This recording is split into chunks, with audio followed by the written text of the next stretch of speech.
श्री गुरुदेव भगवान की जय। श्रीमद् भगवद गीता के 8वें अध्याय में श्री भगवान जी अंतिम समय में योगियों के द्वारा प्राप्त करने की विधि बताते हैं कि योगी किस तरीके से अंतिम समय में अपना भगवान से ध्यान लगाता हुआ परम गति को प्राप्त कर लेता है। सामान्य रूप से संसार से युद्ध व भजन स्मरण करते रहो। सामान्य रूप से संसार से युद्ध भी करते रहो, क्योंकि संसार युद्ध क्षेत्र है। यहाँ सब तरीके का काम करना है, तो ये एक तरीके से युद्ध ही है।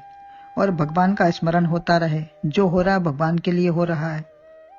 किंतु सोने पर या किसी अन्य विशेष परिस्थितियों में ये संघर्ष नहीं होता, लेकिन स्मरण हर समय हो सकता है, जिससे अंतिम समय में ध्यान बना रहेगा। अगर स्मरण परमात्मा का हर समय हो रहा है, उसी के लिए सब कुछ कर रहे हैं, तो हमारा ध्यान वहीं लगा रहेगा, बना रहेगा, और परम गति की प्राप्ति भी हो जाएगी।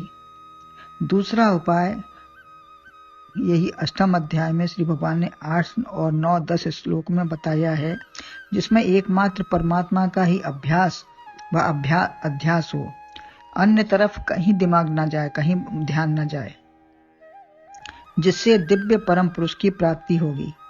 इंद्रिय मन प्राणों को रोककर योग धारणा कर लेने से उपाय बताए हैं, और 12-13 श्लोक से यही बात स्पष्ट रूप से और बता रहे हैं कि किस प्रकार इंद्रिय मन प्राणों को रोककर प्राणों को ऊर्ध्व में चढ़ा लें। पिछले श्लोक में यही वर्णन किया गया था कि प्राणों को किस तरीके से ऊर्ध्व में चढ़ाकर, और उसको लेकिन गुरु कृपा से ही ये संभव, गुरु के साथ में, गुरु के सानिध्य में ही ये संभव हो पाएगा, अन्यथा कुछ अनर्थ भी हो सकता है। किंतु केवल योग धारणा से ही काम नहीं चलता। मन को रोककर बुद्धि की क्योंकि बुद्धि और मन कहीं ना कहीं कुछ ना कुछ विचार और कर्म करते ही रहेंगे, अर्थात क्रिया अवश्य होगी। तो मन को रोककर सब क्रिया, मन को रोकना है। इससे संसार से क्रियाएं रोककर और परमात्मा की क्रिया में ही लगा दो। इसके लिए वर्णन आगे करते हैं। 13वें श्लोक में भगवान बताते हैं कि किस तरीके से हम परमात्मा की क्रिया कर में लगे। ओमित्येकाक्षरम ब्रह्म व्याहरण मामन स्मरण यह प्रयाति त्यजन देहम सयाति परमाम गतिम। अर्थात मेरा लगाता ध्यान कहता ओम अक्षर ब्रह्म ही, तन त्याग जाता जीव जो पाता परम गत है वही। इसका अन्वय है, यह ओम इति एकाक्षरम ब्रह्म व्याहरन माम अनुस्मरन देहम त्यजन या प्रयाति सह परमाम गतिम याति।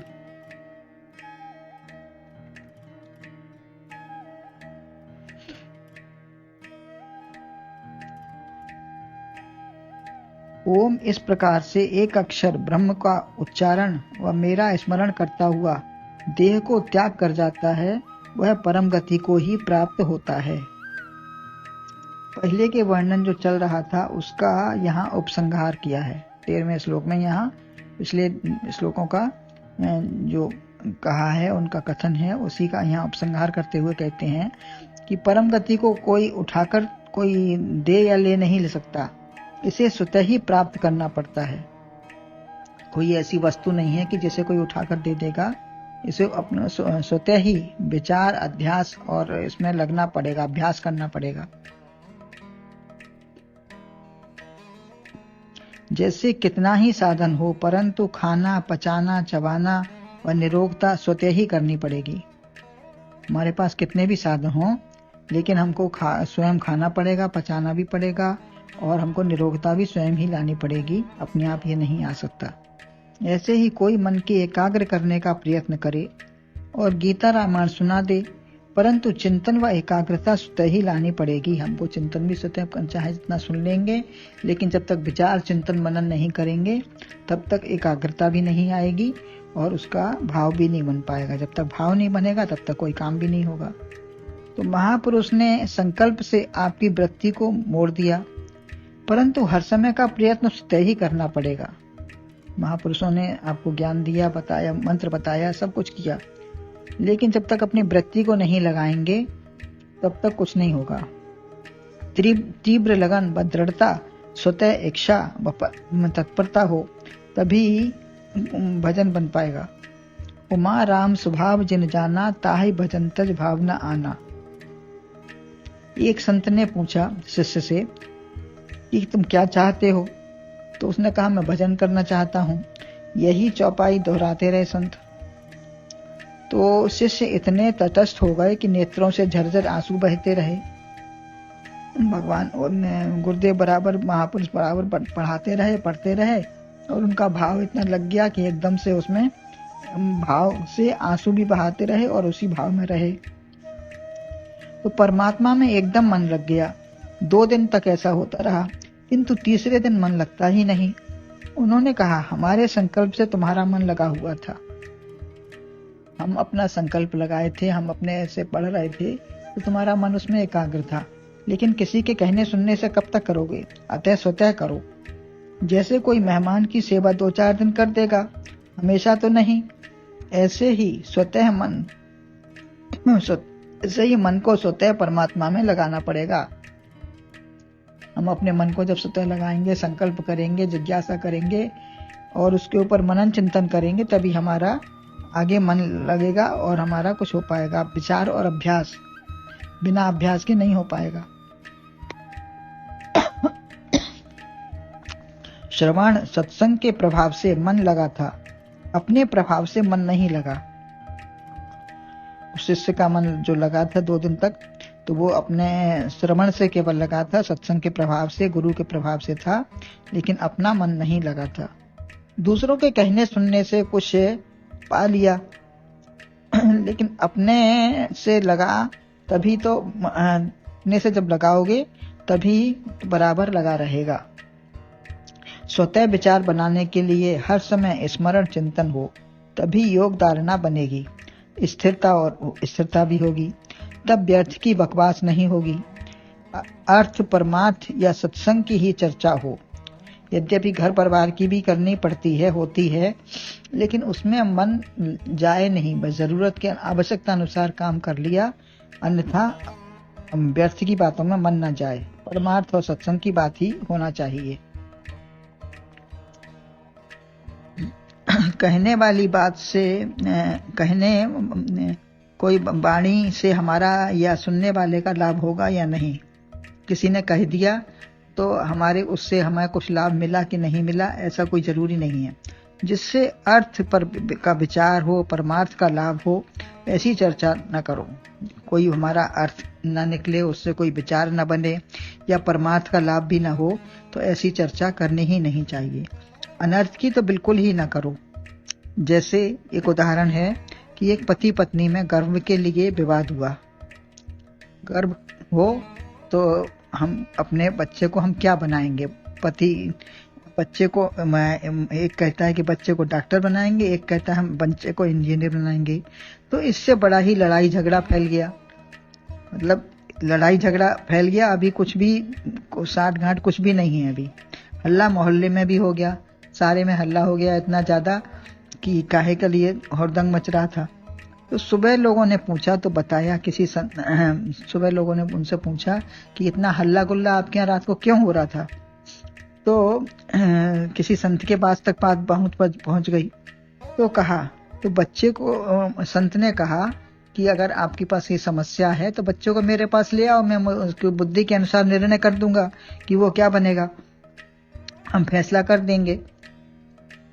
तो कहा अभी पैदा ही नहीं हुआ।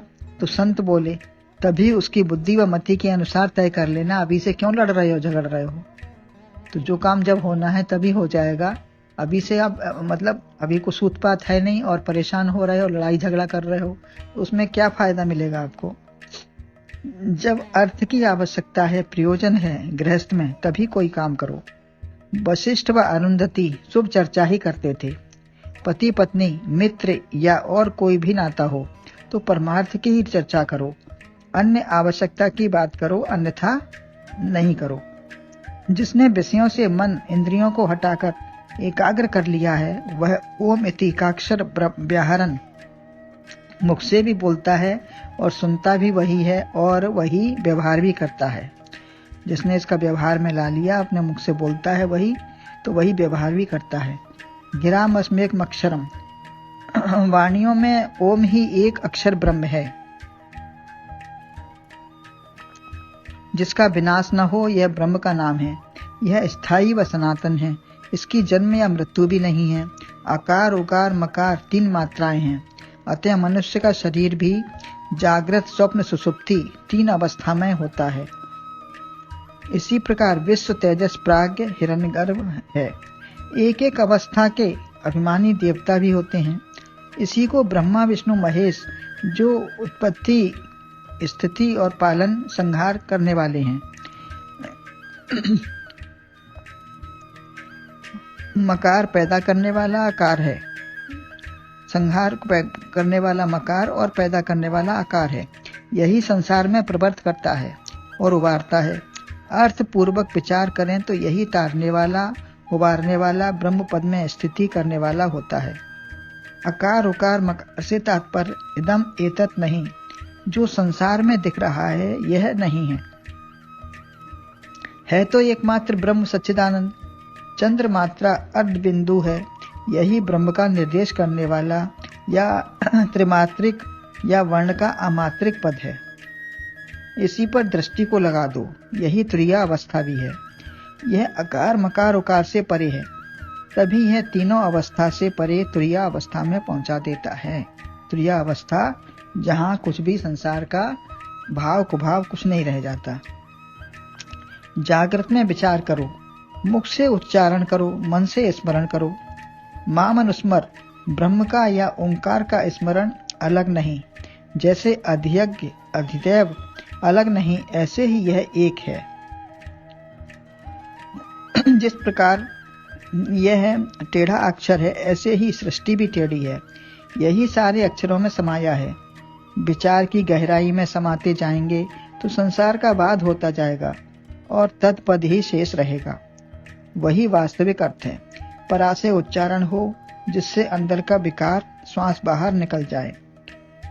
परा माने नाभि से उच्चारण हो तो हमारा अंदर का श्वास बाहर निकलेगा और बाहर से अंदर समा जाएगा, लय हो जाए, इसमें तन मन सब लय हो जाए। लय चिंतन अहम ग्रह उपासना भी इसी से होती है। ओ से दीर्घ स्वर्ग से विकार निकलता है। ओम बोलने से ओ जो दीर्घ होता है तो उससे विकार निकलता है और मां से दरवाजे बंद होते हैं।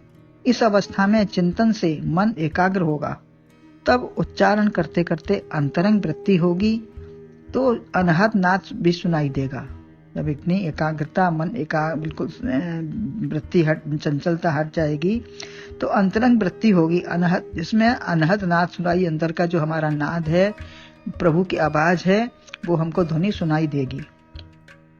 लगातार जाप हो, एकांत में ओम का उच्चारण करते करते आवाज सुनाई दे तो उसमें अटके नहीं। यदि हमें कोई आवाज सुनाई दे रही है तो उसमें अटके नहीं। मशीन भी चलती सुनाई देगी, वह भी छोड़ दें। जो भी चलता हुआ सुनाई दे रहा है या आवाज सुनाई दे रही है वो भी छोड़ते जाएं, कुछ नहीं है। न इति। फिर अंदर ओंकार का शब्द वंशी या शिवोहम भावनासार, यह ओंकार ही होगा। जो भी हमको वंशी शिवोहम या हम कोई भी नाद सुनाई दे रहा है शिवोहम का ओंकार का, तो ये सब ओंकार का ही रूप है, ब्रह्म का ही एक प्रतिबिंब है। वही उस संसार का संसार से हमको परे जाके हमको एक ब्रह्म में हमारी वृत्ति धीरे धीरे इसी प्रकार समाएगी, अंतरंग वृत्ति जब बनेगी। गुरुदेव भगवान की जय।